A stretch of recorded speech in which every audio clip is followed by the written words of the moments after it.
Tom Thumb.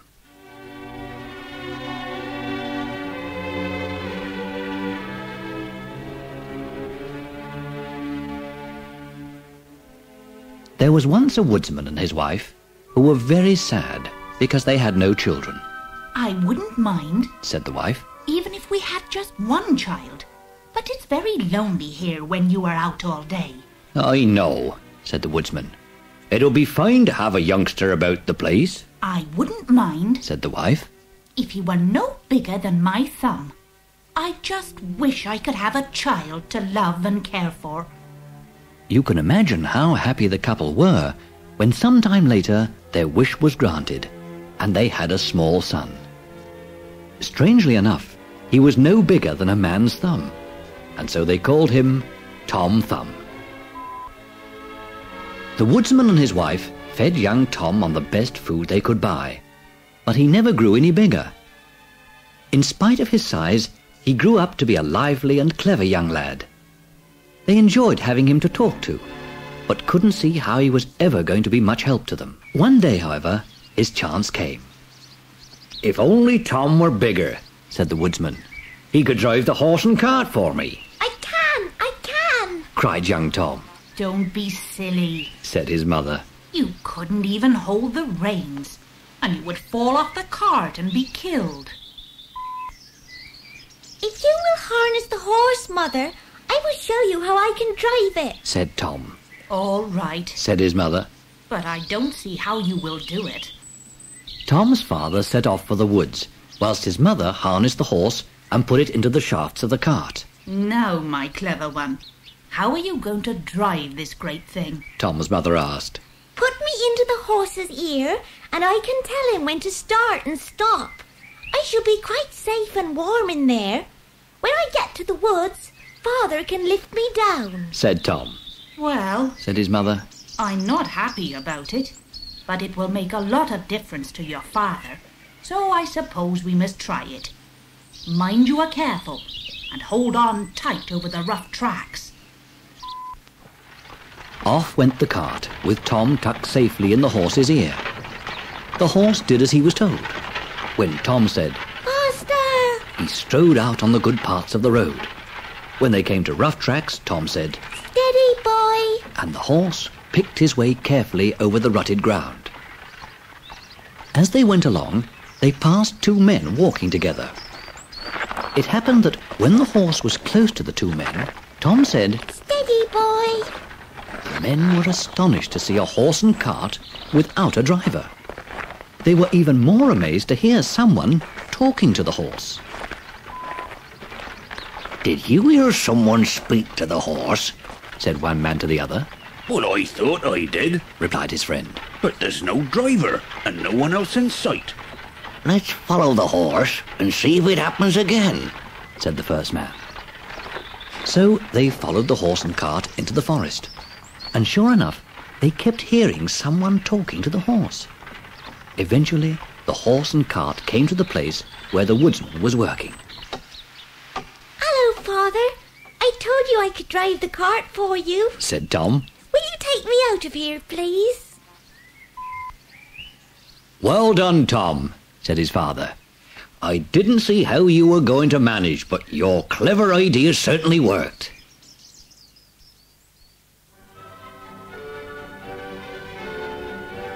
The woodsman carefully took Tom out of the horse's ear and sat him on his shoulder. Suddenly, the two men realized how the horse had been going along without a driver. They also realized where the voice had come from. "What a clever little chap that is," said one of the men. "Will you sell him to us? We'll treat him well and look after him as though he was our own child." "But he is my child," said the woodsman, "and I wouldn't sell him for all the money in the world. Besides, his mother would be heartbroken. No, I cannot sell him. Be off with you." Tom tugged at his father's ear and said in a whisper, "Let me go with them, Father, and take their money. I will slip away from them and be back with you in a day or two."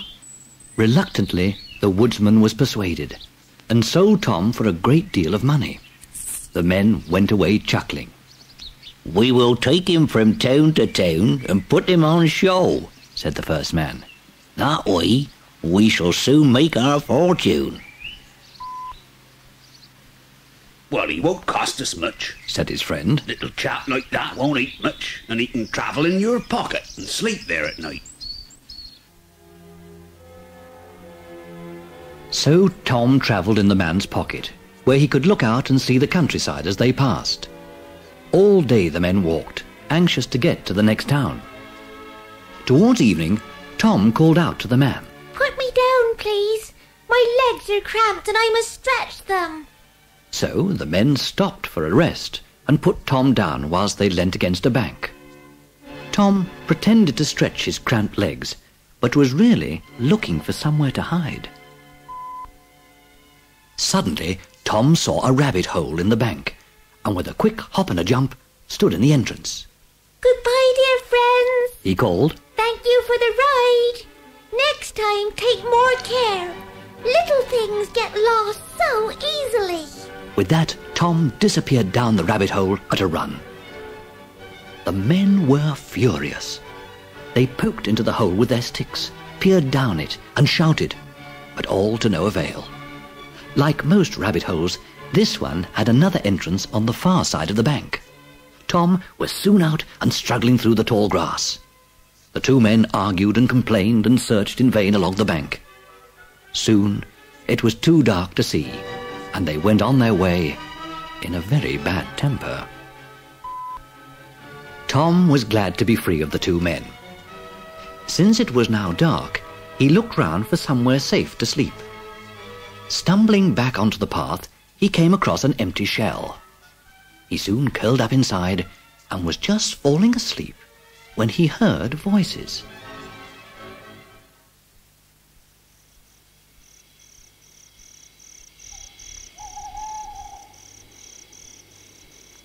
Two thieves were talking together. "How shall we manage to steal the parson's silver and gold?" said one to the other. "I'll tell you," said Tom in a loud voice. Did you hear someone speak? Asked the second thief. "Take me with you, Said Tom. and I will show you how to get the money."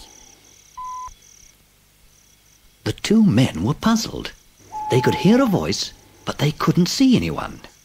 "Where are you?" Asked the first man. "Down on the ground. Said Tom. Follow my voice and you'll find me." On hands and knees they searched, and soon found Tom. Picking him up, one said, Whatever can a little chap like you do to help us? "I can get in between the bars of the window Said Tom. and throw the money down to you." "All right," Said the men. "We'll take you with us and see what you can do."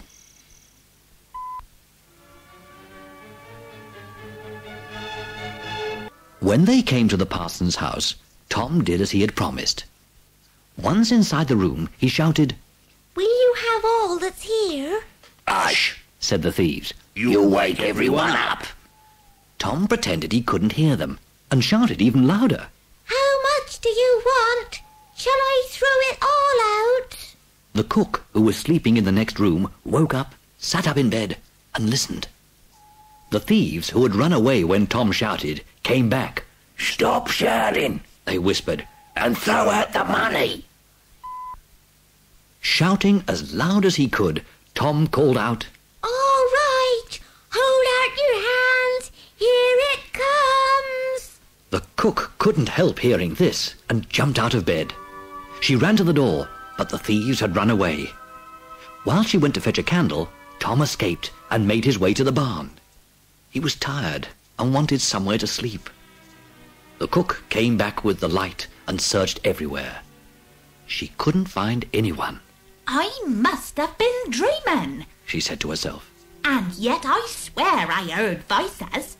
Still puzzled, she put out the candle and went back to bed. The hay in the barn was soft and warm, "I'll find my way home tomorrow." Tom thought. After all the excitement of the day, he was soon fast asleep. The cook was up early to feed and milk the cow. She went straight to the barn for some hay and chose the very bundle that Tom was sleeping in to give it to the cow to eat. Tom woke up to find himself being tossed about in the cow's mouth and was nearly crushed between its great teeth. Suddenly he felt himself falling, and he landed in the cow's stomach amongst all the hay. It's very dark in here, Tom said unhappily as he struggled to his feet. There's not much room either. As the cow ate, more and more hay came tumbling down, and Tom was getting smothered. Don't eat any more hay. He yelled as loudly as he could. There's no more room down here. The cook was so startled to hear a voice coming from the cow's mouth that she dropped her bucket. Running back to the house, she called to the parson. Sir, the cow's talking. Oh, you must be mad, Said the parson. Cows don't talk?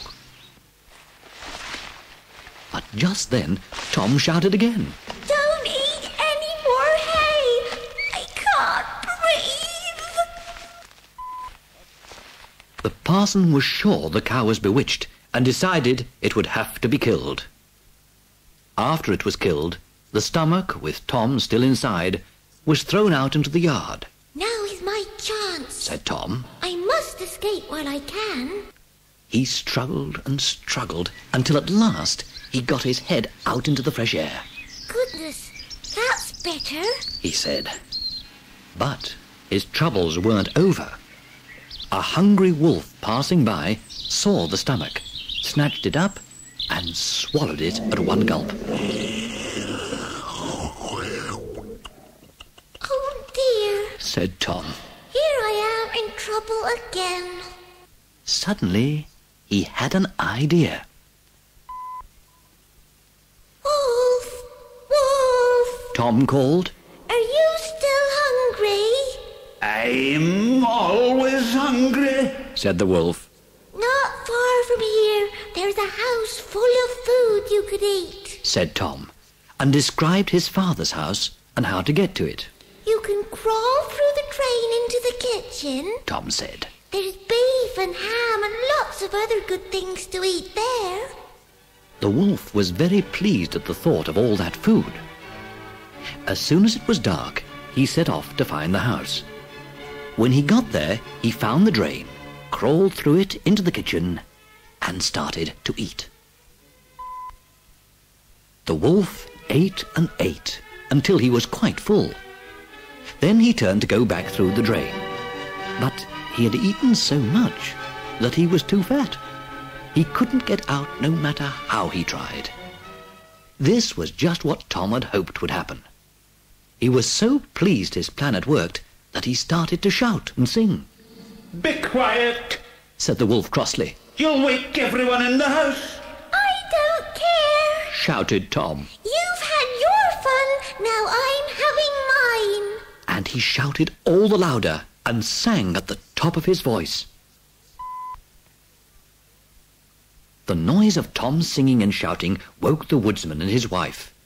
They came to the door of the kitchen and opened it just a little. The woodsman jumped back in alarm. "It's a wolf," he said to his wife, "and he seems very angry. I must fetch my axe." Soon he came back with his axe, but his wife said, What if the wolf gets past you? I must have a weapon too. "Go and fetch the scythe then," said her husband. "When I hit the wolf on the head with the axe, you can cut him open with the scythe." Tom had heard what his father said and was very frightened. As soon as he heard his parents come into the kitchen, he shouted as loudly as he could, Father, Father, I'm here inside the wolf. The couple were amazed to hear their son's voice again after such a long time. What can we do? Asked the wife. If I cut the wolf open, I might kill the child. "I'll kill the wolf with the axe," said the woodsman. "Then we can get Tom out without any risk." The woodsman cornered the wolf and brought the axe down hard on its head. The wolf fell dead on the floor. When the woodsman was sure the wolf was dead, he took his knife and carefully cut it open. Tom was delighted to be free once again, and his mother and father wept with joy to find him safe and sound. We didn't think we would ever see you again, said his mother, wiping away her tears. Whatever happened to you? And how did you come to be inside the wolf? Start by telling us what happened to you after the two men took you off to the next town. You said you would escape and be back in a day or two, said his father.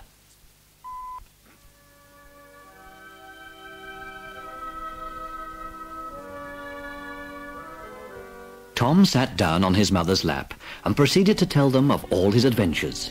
Since I left you, I have been in the strangest places, he said. The first evening that the men took me away, I asked to be put down because my legs were cramped. When they weren't looking, I ran into a rabbit hole and got away. Weren't you frightened? Asked his mother. All alone in the dark? Not half as frightened as I was later, said Tom. I pretended to help some thieves and ended up in a parson's house. Then the cook picked me up in a bundle of hay I was sleeping in, and I was eaten by the cow. However did you escape? Asked his mother. When I shouted, they thought the cow was bewitched and had it killed. I had just got my head out of its stomach when the wolf came along and gobbled up the stomach with me still inside. It was a very clever plan to get the wolf to come in through the drain, said his father. But it was just as well you shouted so loud, or we would have cut open the wolf with the scythe, and you would have been killed too. Oh, don't speak of it, cried his mother. Now you are home again, safe and sound. We shall never sell you again, however much gold anyone offers. Tom's clothes had been completely ruined, so his mother sat down to make him some new ones. Soon he was looking smart and cheerful again. His parents gave him lots of good food and drink, and before long they had forgotten all the terrible adventures he had been through.